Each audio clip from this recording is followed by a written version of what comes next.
এই হচ্ছে বাঁশের বাজার। এখানে বাঁশ বিক্রি করা হয়।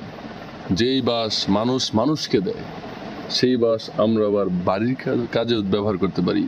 মানুষ এই বাঁশ কত কাজে ব্যবহার করে, কত লম্বা লম্বা বাঁশ, বড় বড় বাঁশ। বাঁশেরও আবার প্রকারভেদ আছে। চিকুন বাঁশ, মোটা বাঁশ, খাটো বাঁশ, বুইটা বাঁশ। যাই হোক, এখান থেকে আমরা অনেক বাঁশ কিনতে পারবো। এই দেখেন চিকুন চিকুন বাঁশগুলো। এই বাঁশগুলো দিয়ে আমরা বড়শি বানাতে পারবো। বড়শি দিয়ে আমরা মাছ ধরতে পারবো। দেখেন এখানে আবার পাশে ছোট কাটা বাঁশ রাখা আছে। এগুলো দিয়ে আমরা ঘরের পাল্লা দিতে পারবো। আর অনেক কাজে আমরা ব্যবহার করতে পারি। এটা বাঁশের বাজার। এখান থেকে অনেক দূর দূরান্ত থেকে মানুষ এসে বাঁশ কিনে নিয়ে যায়।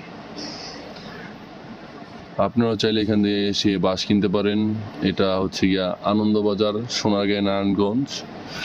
এখানে আবার নদী আছে, কত সুন্দর নদী, বাতাস বইতেছে।